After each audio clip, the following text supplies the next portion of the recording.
بسم اللہ الرحمن الرحیم بسم اللہ الرحمن الرحیم الحمدللہ رب العالمین والصلاة والسلام علی رسولہ محمد وآلہ واصحابہ اجمعین اما بعد۔ درس نمبر 133۔ آج کے سبق کا عنوان ہے کیا ایک امام کی توثیق کافی ہے؟ جرح و تعدیل سے متعلق مباحث ذکر فرما رہے تھے، اور جرح و تعدیل سے متعلق سب سے پہلے مسئلہ جو ذکر ہوا وہ یہ ہے کہ جرح و تعدیل کے جو مراتب ہے اس کی معرفت ضروری ہے۔ تو پچھلے 3 اسباق میں ہم نے جرح و تعدیل کے جو مراتب ہیں وہ ذکر کر دیے۔ آج کے سبق میں حافظ ابن حجر رحمۃ اللہ یہ ذکر کریں گے کہ جو توثیق ہے یہ ایک امام فن کی طرف سے بھی کافی ہے۔ اس کے لیے عدد کی شرط ضروری نہیں ہے کہ 2 آدمی توثیق کرے، 3 آدمی توثیق کرے تو وہ راوی ثقہ ہوگا، بلکہ ایک راوی کی توثیق بھی کافی ہے۔ اس بارے میں کن کا اختلاف ہے حافظ ابن حجر رحمۃ اللہ وہ ذکر کریں گے۔ فرماتے ہیں وَهَذِهِ أَحْكَامٌ تَتَعَلَّقُ بِذَلِكَ ذُكِرَتْ هَا هُنَا لِتَكْمِلَةِ الْفَائِدَةِ فَأَقُولُ تُقْبَلُ التَّزْكِيَةُ مِنْ عَارِفٍ بِأَسْبَابِهَا لا من غیر عارف لئلا یزکی بمجرد ما ظهر له ابتداء من غیر ممارسة واختبار ولو كانت التزکیة صادرة من مزک واحد على الأصح خلافا لمن شرط أنها لا تقبل إلا من 2 الحاقا لها بالشهادة في الأصح أيضا والفرق بينهما أن التزکیة تنزل منزلة الحكم فلا يشترط فيها العدد والشهادة تقع من الشاهد عند الحاكم فافترقا۔ یہ چند احکام ہیں جو جرح و تعدیل سے متعلق ہے، یہاں اس لیے ذکر کیے جاتے ہیں تاکہ مکمل فائدہ ہو۔ تو میں کہتا ہوں تزکیہ یعنی کسی کی توثیق کرنا یہ مقبول ہوگا اس شخص کی طرف سے جو تزکیہ کے اسباب پہچاننے والا بھی ہو، نہ کہ اس شخص کی طرف سے جو جرح و تعدیل کے اسباب سے واقف نہ ہو۔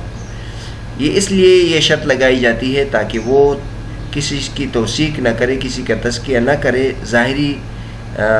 ظاہر کو دیکھتے ہوئے، ظاہر کو اور ابتدائی طور پر دیکھتے ہوئے جو چیز اس کے سامنے آئے اس کی بنیاد پر وہ تزکیہ نہ کرے، بغیر تحقیق کے اور بغیر چھان بین کے۔ اگرچہ تزکیہ صادر ہو ایک تزکیہ کرنے والے کی طرف سے اصح مسلک کے مطابق، بخلاف ان علماء کرام کی جنہوں نے یہ شرط لگائی ہے کہ تزکیہ کسی کی توثیق یہ مقبول نہیں ہوگی مگر 2 کی طرف سے۔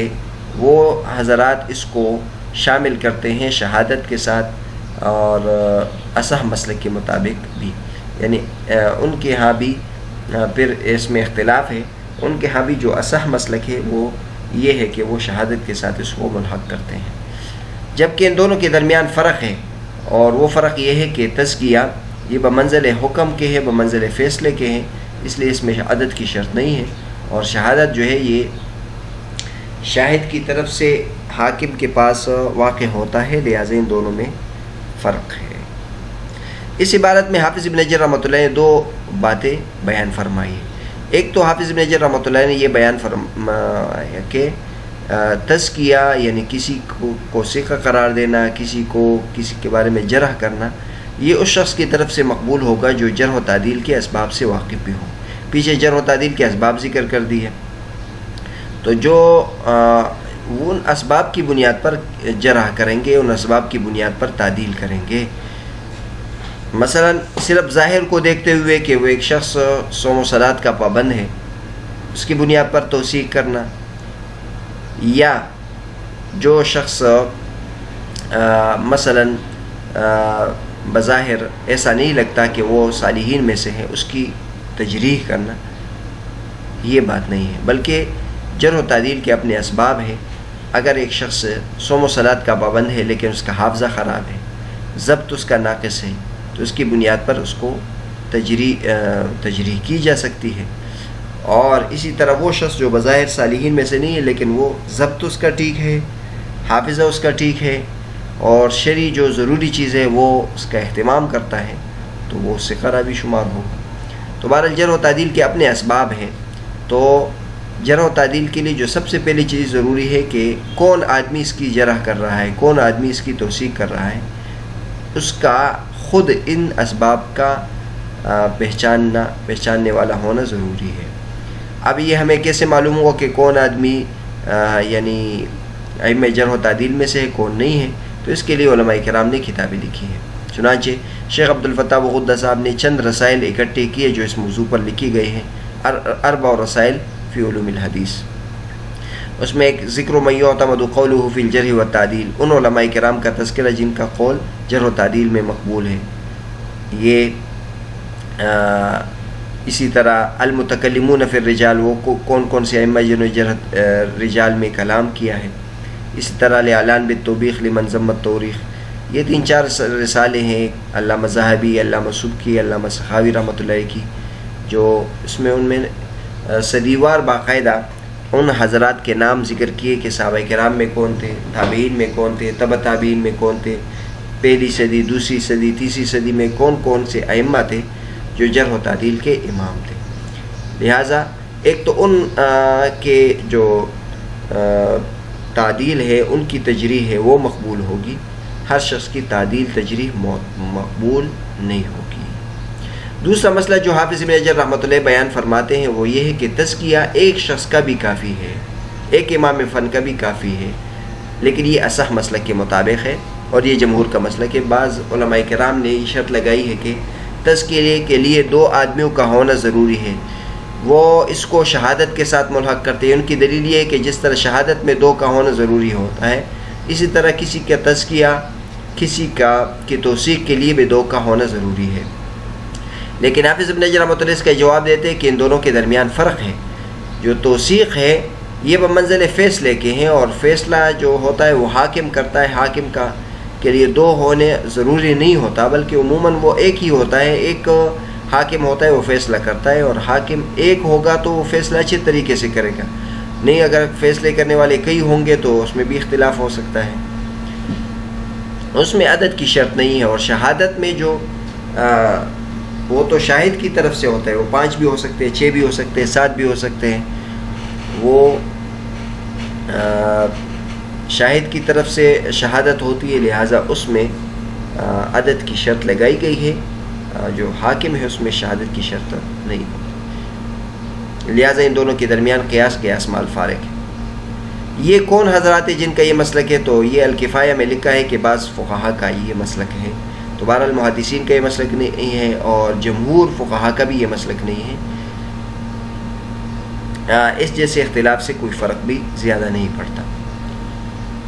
یہ اب حضرات کے علم میں ہوگا، اس سے ملتا جلتا ایک مسئلہ ہم نے حدیث غریب میں ذکر کیا تھا۔ غریب حدیث اس کو کہتے ہیں جس کی روایت کرنے والا ایک ہو، تو ہم نے کہا تھا کہ حدیث کے صحت کے لیے عزیز ہونا شرط نہیں ہے، یعنی یہ شرط نہیں ہے کہ 2 راوی ہو اس کے روایت کرنے والے، بلکہ غریب حدیث بھی صحیح ہو سکتی ہے۔ اگر ایک راوی روایت کرے لیکن وہ ثقہ ہے تو وہ حدیث صحیح ہوگی۔ تو وہاں بھی بعض حضرات کا اختلاف نقل کیا تھا کہ بعض حضرات کے نزدیک 2 کی شرط ہے، اور ان کی دلیل یہی ذکر کی تھی کہ وہ شہادت پر اس کو قیاس کرتے ہیں، اور وہاں بھی یہ جواب دیا تھا ہم نے کہ شہادت پر اس کو قیاس کرنا درست نہیں ہے۔ البتہ حافظ ابن حجر رحمۃ اللہ علیہ اپنی طرف سے ان علماء کرام کی طرف سے توجیہ بیان کرتے ہیں جن کا مسلک یہ ہے کہ توثیق کے لیے، تجریح کے لیے اور تزکیے کے لیے 2 علماء کا ہونا ضروری ہے، اور 2 ائمہ فن کا ہونا ضروری ہے۔ ان کی طرف سے اپنی طرف سے ایک توجیہ نقل کرتے ہیں، لیکن خود اس توجیہ پر بھی پھر رد کرتے ہیں۔ وَلَوْ قِيلَ يُفَصَّلْ بَيْنَ مَا إِذَا كَانَتِ التَّزْكِيَةُ فِي الرَّاوِي مُسْتَنِدَةً مِنَ الْمُزَكِّي إِلَى اجْتِهَادِهِ أو إلى النقل عن غيره لكان متجها، فإنه إن كان الأول فلا يشترط العدد أصلا لأنه حينئذ يكون بمنزلة الحاكم، وإن كان الثاني فيجري فيه الخلاف، وتبين أنه أيضا لا يشترط العدد لأن أصل النقل لا يشترط فيه العدد، فكذا ما تفرع عنه والله سبحانه وتعالى أعلم۔ اگر یہ کہا جائے کہ اس مذکورہ مسئلے میں تفصیل کی جائے کہ اگر تزکیہ راوی کے بارے میں وہ مزکی کے اجتہاد کی طرف اس کی نسبت کی گئی ہو، اور یا کسی اور کی سے نقل کیا گیا ہو. اگر اس دو باتوں میں تفصیل کی جائے تو یہ زیادہ اچھی بات ہوگی. یعنی تزکیہ کی پھر دو قسمیں ہیں. ایک تو یہ ہے کہ کوئی آدمی خود امام فن ہے، وہ کسی راوی کی خود براہ راست تجزیہ کرتا ہے یا توثیق کرتا ہے. اور ایک یہ ہوتا ہے کہ وہ خود توثیق نہیں کرتا بلکہ اس کے بارے میں کسی اور سے توثیق نقل کرتا ہے. جیسے مثلا کوئی راوی ہے، علامہ عراقی رحمۃ اللہ علیہ، وہ امام بخاری رحمۃ اللہ علیہ سے کسی راوی کے بارے میں جرح نقل کرتا ہے یا توثیق نقل کرتا ہے. تو یہ دو طریقے ہوتے ہیں کسی کے بارے میں جرح کرنے یا کسی کی توثیق کرنے کے. ایک تو یہ ہے کہ وہ خود کرے اور ایک ہی کہ دوسرے سے نقل کرے. تو حافظ ابن حجر رحمۃ اللہ فرماتے ہیں کہ اگر مذکورہ اختلاف کو اس صورت اس تفصیل کے ساتھ قرار دیا جائے تو اس کی کوئی نہ کوئی یعنی دلیل بن سکتی ہے. اگر پہلی صورت ہو کہ وہ خود مجتہد ہے اور وہ خود تجریح کرتا ہے، خود توثیق کرتا ہے، تو اس میں عدد کی شرط نہیں ہے کیونکہ بمنزل حاکم کے. اور اگر دوسری صورت ہے کہ وہ کسی اور سے نقل کرتا ہے تو پھر اس میں اختلاف جاری ہوگا. اور یہ ہم نے کہا تھا کہ نقل کے لیے دو کا ہونا ضروری ہے، دو کی عدد کی شرط ہے، جیسے کہ غریب حدیث میں کہا تھا. تو یہ اختلاف یہاں اس صورت میں آ جائے گا. تو حافظ ابن حجر رحمۃ اللہ فرماتے ہیں کہ یہ توجیہ پھر عمدہ ہے. واقعی اس میں اختلاف ہے، بعض حضرات کے نزدیک نقل کے لیے دو کی عدد شرط ہے، لیکن اس میں بھی ایسا مسلک یہ ہے کہ نقل کے لیے بھی عدد کی شرط نہیں ہے. جیسے غریب حدیث میں ہم نے کہا تھا کہ اصل نقل میں عدد کی شرط نہیں ہے. تو جب اصل عدد میں نقل میں حدیث کی شرط نہیں ہے، حدیث میں عدد کی شرط نہیں ہے، تو جو اس کے فروعی مسائل ہو، نیچے مسائل ہو، اس میں بھی عدد کی شرط نہیں ہو.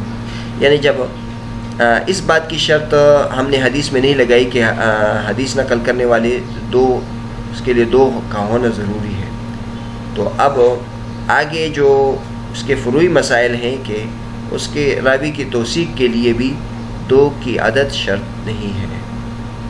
بہرحال آج کے سبق میں ہم نے ایک تو اس کے بارے میں بحث کی کہ جرح و تعدیل اور تزکیہ اس شخص کا معتبر ہوگا جو اسباب جرح و تعدیل کا واقف ہو. اور دوسری بحث یہ کی کہ جرح و تعدیل ایک امام فن کے قول سے بھی ثابت ہو سکتا ہے، اس کے لیے کئی تعداد ضروری نہیں ہے.